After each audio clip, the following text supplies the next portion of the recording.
नमस्कार दोस्तों। ब्रिटिश सत्य के आज के इस हैरान कर देने वाले बहुत ही ज़्यादा खौफनाक से अनोखे एपिसोड में मैं आप सभी लोगों के सामने एक डाकिनी की, सच बता रहा हूँ, डाकिनी की ऐसी खतरनाक भूतिया घटना की कहानी लेकर आ गया हूँ ना, जिसे सुनकर आप लोग कांप उठेंगे। आपका दिल यहाँ से यहाँ आ जाएगा।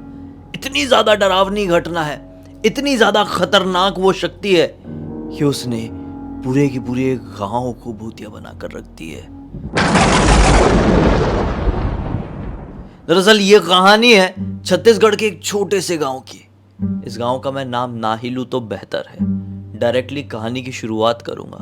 सन 2014 में घटी हुई एक ऐसी घटना के बारे में बताऊंगा जो कि अभी मैं ज्यादा बोलूंगा नहीं, डायरेक्ट कहानी सुनाता हूं। भाई ये कहानी है स्वाति नाम की लड़की की। स्वाति नाम की लड़की जो कि रायपुर में अपने परिवार वालों के साथ रहती थी। जीवन में कभी भी नानी के गांव गई नहीं थी। कारण ये था कि उसकी मम्मी, उसके पापा सब लोग उससे मना करते थे कि नानी के गांव नहीं जाएंगे, नानी का गांव भूतिया है। स्वाति बचपन से ये बात सुनती थी ना, तो उसको ऐसा लगता था कि कम ऑन यार, ये गांव कैसे कोई पूरा का पूरा भूतिया हो सकता है। भूतिया घर हो सकता है, भूतिया ट्रेन हो सकती है, भूतिया बस हो सकती है, भूतिया स्कूल हो सकता है, भूतिया कॉलेज हो सकता है। अरे पूरा का पूरा गांव कैसे? वो मानती नहीं थी इस बात को। उसको ऐसा लगता था कि मेरे मम्मी पापा मुझसे नानी जी को मिलने ही नहीं देना चाहते हैं। उसकी नानी ने भी उसको कभी नहीं देखी थी शायद। हाँ, जब वो पैदा हुई थी, जब नानी आई थी गांव से, उसके वो बारसा जो होता है उसमें, उसके बाद फिर वो नहीं आई थी। नानी ने नहीं देखी थी अपनी इस नातिन को, स्वाति को। अब जब स्वाति 18 साल की हुई, स्वाति से ना उसके माता पिता बहुत प्यार करते थे, बहुत ज्यादा। स्वाति 18 साल की हुई तो अपने बर्थडे का केक काट रही थी। केक काटते काटते उसने मम्मी पापा को कसम दे दी कि आज मैं 18 साल की हुई हूँ, आप दोनों को मेरी कसम है, मुझे नानी से मिलने जाना है, नानी के गांव जाना है। आप लोग क्यों नहीं जाने देना चाहते हो, मैं वहाँ पर जाने के बाद ही जान लूँगी, लेकिन मुझे जाना है, मतलब जाना है, वरना मेरा मरा हुआ मुंह देखोगे। अब एक लड़की अपने जन्मदिन के दिन केक काटते हुए ऐसी बात कर रही है, एक लौती लड़की किसी की, तो माँ बाप कैसे काट लेंगे उसकी बात को। बोलते हैं ठीक है बेटा, अब तू नहीं मानना चाहती है तो कोई बात नहीं, चली जा, एक बार घूम के आ ही जा। वैसे भी तेरी नानी तो रहती ही है, लोग तो रहते ही हैं वहां पे गांव के। उसकी मम्मी पापा ने उसे गांव जाने के लिए हाँ तो कह दिए, लेकिन बहुत ही टूटे हुए मन से। थोड़ा बहुत खाना खाए, कुछ लोग आए हुए थे, उनकी फॉर्मेलिटी उतरे हुए मन से कंप्लीट किए और अपने कमरे में सोने के लिए चले गए। स्वाति अपने कमरे में। स्वाति तो बहुत खुश थी क्योंकि उसकी बहुत ज़्यादा ख्वाहिश थी। शायद वो उस गांव की सच्चाई नहीं जानती थी। मम्मी पापा अंदर से बहुत दुखी थे। अंदर कमरे में जाके स्वाति की मम्मी कहती है कि कहीं हमने जल्दबाजी में अपनी लड़की को हाँ तो नहीं कर दिए, हम भावनाओं में तो नहीं बह गए। आप सचमुच में सीरियस हो? वो उस गांव में पक्का जाएगी ही जाएगी। अब उसके पापा कहते हैं कि देखो यार, उसका इतना ज़्यादा मन था, इतना ज़्यादा मन था।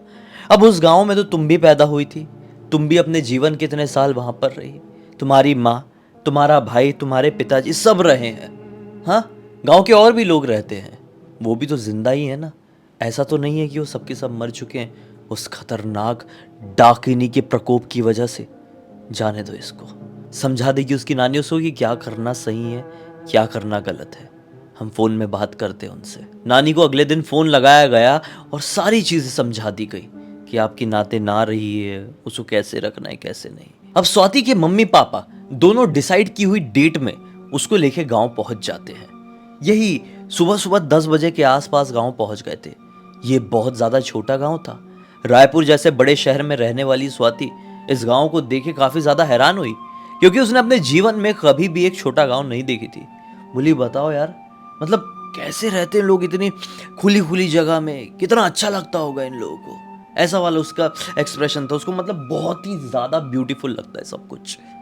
खैर, उसके मम्मी पापा वहाँ पे उसको ड्रॉप किए, वहाँ पे खाना भी नहीं खाए, पानी तक नहीं पिए, और उसको समझाए कि बेटा नानी जो जो कहे वही काम करना, हम ठीक 5 दिन बाद तुझे फिर से लेने के लिए आएंगे, हम निकल रहे हैं। अब नानी बोलती है कि अरे बच्चों, थोड़ा कुछ खा पी तो लो, फिर चले जाना। लेकिन स्वाति के मम्मी पापा तुरंत मना कर देते हैं और अपनी 4 व्हीलर में सवार होते हैं और बैक टू रायपुर। अब यहां पर स्वाति, अब देखो स्कैरी पार्ट सुनो। आज ही दोपहर में स्वाति के नानी की जो बेस्ट फ्रेंड थी, एक तरीके से मतलब बहन जैसी फ्रेंड, उनकी मृत्यु हो जाती है। उम्र उनकी रही होगी यही कोई 75 साल के आसपास की। उनकी मृत्यु हो जाती है। स्वाति की नानी को बड़ा दुख होता है। नाना जी कोई बाहर गांव गए हुए थे, वो अपने गांव में नहीं थे। नाना जी और मामा जी स्वाति के कहीं बाहर गांव गए हुए थे 2 दिन के लिए। वो थे ही नहीं इस गांव में। इस गांव में, इस घर में केवल स्वाति की नानी और स्वाति थी। दोपहर में स्वाति की नानी की फ्रेंड की मृत्यु का इन लोगों को खबर मिल गई। तो नानी ने बोली कि बेटा, मैं अपनी फ्रेंड के घर पे जा रही हूँ, ज़्यादा दूर नहीं है उसका घर, यही मुश्किल से 1-8 किलोमीटर की दूरी पर एक दूसरा गांव है, वहाँ पे जाती हूँ और शाम तक आ जाऊँगी। तो चिंता मत करना, आराम से ही रहना और घर से बाहर मत निकलना। स्वाति भी बोलती है कि ठीक है नानी, चिंता मत करो, मैं घर से बाहर नहीं निकलूंगी, आप चले जाओ।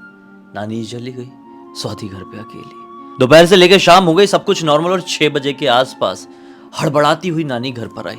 बेटा बेटा सुन, 7 बजने वाले हैं, सूर्यास्त थोड़ी देर में हो जाएगा। उससे पहले मैं तुझे ये इन्फॉर्म कर दूं कि मैं आज रात में अपनी उसी फ्रेंड के घर पे रुकने वाली हूँ। उसके सारे रिश्तेदार आए हुए हैं, मेरी भी पहचान के बहुत सारे लोग हैं। बेटा तू वहाँ पे नहीं जा सकती, तुझे यहीं पर रुकना होगा, इसी घर में तू रहना। एक बार सूरज ढल जाए तो अपने घर से, अपने घर की दहलीज से बाहर मत निकलना। स्वाति ने बोली, अरे नानी आप इतनी ज़्यादा घबराई हुई क्यों लग रही हो? इतना मत टेंशन लो, मैं नहीं डरती हूँ सारी चीज़ों से। आप जाओ, आराम से सब कुछ ख़त्म करो, और मैं आज रुकी हुई हूँ, चिंता मत करो। और वैसे भी कल शाम तक तो नाना मामा आ ही जाएंगे ना, और आप भी सुबह तक आ ही जाओगे, तो क्या टेंशन। नानी ने बोली कि देख बेटा, मेरा दिल नहीं मान रहा है, रुक जा, मैं किसी को लेकर आती हूँ। नानी हड़बड़ाते हुए बाजू वालों के घर पे गई। उनके घर से एक लड़का, लड़के की उम्र यही कोई 15-16 साल, और एक लड़की जिसकी उम्र यही कोई 19-20 साल, दोनों भाई बहन को अपने घर पर लेकर आई। स्वाति से मिलवाई, और नानी ने स्वाति को ये बोली कि बेटा देखो, ये दोनों आज तुम्हारे साथ यहाँ पर रुकेंगे, डरना मत, अब तो सब कुछ ठीक है ना। स्वाति बोलती ठीक है नानी, रुक जाए, कोई दिक्कत वाली बात नहीं, लेकिन वैसे भी मैं डर नहीं रही थी। नानी ने बोली कि खाने वाली बात है तो आज दिन के खाने में एडजस्ट कर लेना, खाना बचा हुआ है, मैं निकल रही हूँ, शाम हो जाए उससे पहले मुझे उस घर के अंदर पहुँचना होगा। नानी का बड़ा वियर्ड रिएक्शन था। नानी हड़बड़ाते हुए चली गई वापस से, शायद सूर्यास्त होने से पहले वो पहुंच गई होगी। स्वाति शॉक्ड थी। स्वाति ने ये दोनों लड़का लड़के से पूछी, काफी अच्छी बातचीत होने लगी है इन लोगों की नानी के जाते से। उसने पूछी कि मेरी नानी इतनी ज्यादा घबराई हुई क्यों लग रही थी। मतलब मुझे तो ऐसा लगता है कि आप लोग मेरी नानी के बारे में मुझसे ज्यादा जानते होंगे, इसलिए मैं पूछ रही हूँ। मैं अपनी नानी से शायद पहली बार मिली हूँ अपनी लाइफ में। तो ये लोग बताते हैं ऐसे आपकी अकेली नानी नहीं, बल्कि इस गांव का हर एक व्यक्ति है। दरअसल हर शाम को इस गांव में डाकिनी घूमती है। डाकिनी बहुत खौफनाक है, वो लोगों को छल कर उनके घर से बाहर निकालने की कोशिश करती है, और कोई भी बाहर निकलता है तो गारंटी वो डाकिनी के प्रभाव को सहन नहीं कर पाता है और अपना सुध-बुध खो देता है, वो इंसान पागल हो जाता है। स्वाति ये दोनों की बात को सुनकर हंसने लगी। उसको थोड़ी कॉमेडी सी लगी कि ये कैसे हो सकता है, एक पूरी गांव में एक डाकिनी घूम रही है और जो उसे देखता है वो पागल हो जाता है, वो लोगों को एक तरीके से वश में करके घर से बाहर निकालती है। ये एक अजीबोगरीब फ्लॉप फिल्म की कहानी है। स्वाति के दिमाग में यही आया। खैर, जैसे तैसे करके शाम का वक्त बीत गया और आ गई प्रॉपर रात। ये दोनों को नींद आने लगी। दोनों ने बोले कि हम लोग सो जाते हैं। दरअसल अब इस घर का मैं हुलिया बता देता हूँ, नानी का घर कैसा था।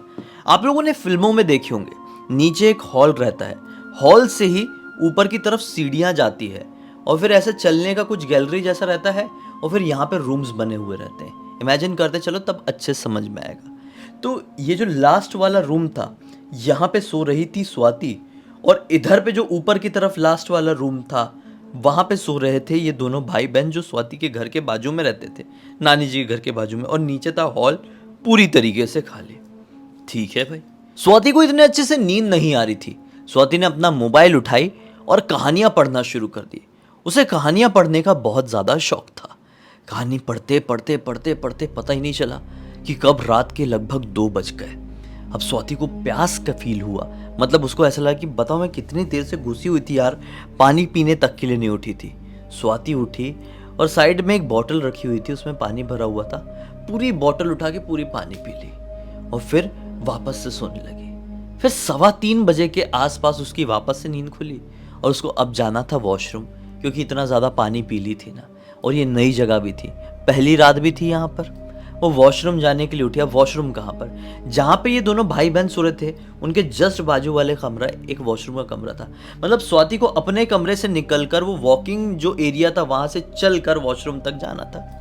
वो उठी, दरवाज़ा खोली और उस वॉकिंग एरिया से चल चल के वॉशरूम की तरफ बढ़ने लगी कि अचानक से उसको नीचे हॉल की तरफ से किसी के होने का एहसास हुआ। वो रुकी और नीचे की तरफ देखी। उसने क्लियर देखी अपनी क्लियर आंखों से कि नीचे एक औरत खड़ी हुई है, वाइट एंटिटी, एक औरत की एंटिटी। उसको देखकर ये थोड़ा अजीब लगा। उसको ऐसा लगा कि नहीं, मैं इतनी देर से बुक में घुसी हुई थी, मतलब मोबाइल वाली बुक में घुसी हुई थी, शायद ऐसा होता है ना, बहुत देर तक कुछ पढ़ो, बहुत देर तक पढ़ते रहो, उसी में घूरते रहो मोबाइल में, और फिर थोड़ी देर बाद आप इधर भी देखो तो आपको भी वैसे ही वैसा दिखेगा। तो इसको ऐसा लगा कि शायद ये वही है। अंधेरा तो था पूरे कमरे में, उसी वजह से मुझे ये फील हो रहा है कि नीचे कोई खड़ा है, लेकिन एक्चुअली कोई है नहीं। उसने अपनी आंखें मली और नीचे वापस से देखी, नहीं, कोई नहीं था। खैर, सब कुछ ठीक है। वो वॉशरूम के लिए बढ़ गई।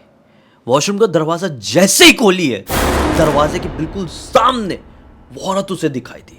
उसने खुद को संभालते हुए चीखी नहीं। चीखती तो जो लड़का लड़की बाजू वाले रूम में सो रहे थे वो घबरा जाते, और घबराने वाला माहौल बन जाए तो सिचुएशन बिगड़ जाए। ना जाने क्यों स्वाति को एक्साइटमेंट हुआ कि मैंने कुछ तो ऐसा देखी जो शायद मैं कभी सोची भी नहीं थी। ना चाहकर भी स्वाति को उस चीज का अट्रैक्शन हुआ। सुपरनेचुरल एंटिटी जैसी चीजें उसको हमेशा से अट्रैक्ट करती थी। वो सोची कि एक बार मैं देखना चाहूंगी। उसने जैसे ये चीज सोची है, पीछे वाले, इस घर के पीछे वाले दरवाजे की तरफ से उसको कुछ खड़खड़ाहट की आवाज सुनाई दी। दरवाजे के पीछे की तरफ कुछ बाल्टियां थी जो कि पीछे के आंगन में रखी हुई थी, पानी से भरी हुई। वो गिरी, उसकी गिरने की आवाज थी। वो अंदर से खुश हो गई कि लिटरली मुझे कुछ देखने को मिलेगा। वो जल्दी जल्दी जल्दी जल्दी सीढ़ियों से उतरना शुरू कर दी। वो भागते हुए पीछे वाले दरवाजे में पहुंची।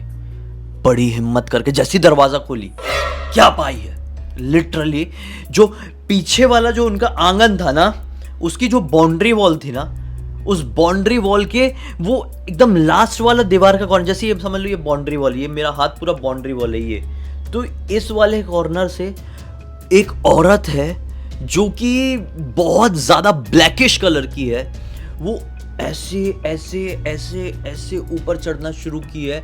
ऊपर चढ़ती गई और बाहर की तरफ से ना एक पेड़ की डाल यहां पर आ रही थी। वो पेड़ की डाल के ऊपर कूदी है और लिटरली वैनिश हो गई, गायब हो गई पेड़ में ही। वो देखती रह गई। सामने जो कोई भी थी उसने घूर घूर के स्वाति को देखी थी। स्वाति भी उसे बड़े ध्यान से देख रही थी और वहां पर मंत्रमुग्ध हो गई थी। स्वाति वहां से नजर नहीं हटा पा रही थी, देखती ही रह गई। शायद वो कहीं खो रही थी कि अचानक से पीछे से किसी ने उसे हिलाया। स्वाति हिली, देखती रह गई। पीछे कोई और नहीं बल्कि वही लड़की थी जो कि रुकी हुई थी, बाजू के घर वाली। बोली, स्वाति जल्दी अंदर चलो, यहां पर खड़े रहना ठीक नहीं है। उसे खींचते हुए अंदर की तरफ लेके गई।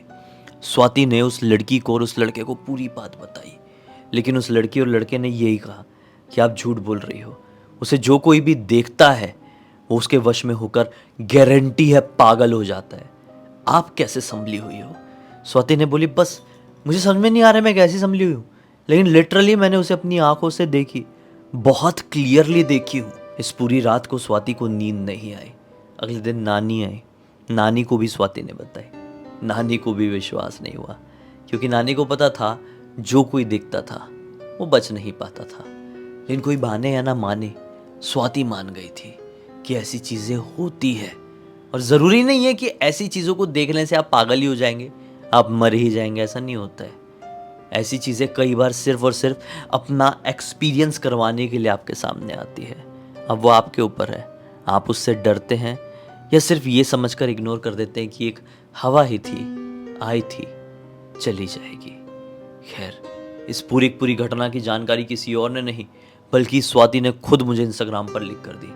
बोली कि आज भी उस गांव में ऐसा ऐसा उस डाकनी का कहर है ना कि शाम होने के बाद से कोई भी अपने घर से लिटरली बाहर नहीं निकलता, कुछ भी काम रहे उसको नहीं निकलेगा। खैर, उम्मीद करता हूँ कि आज की इस कहानी के जरिए आप लोगों के अलग ही मनोरंजन मिला होगा।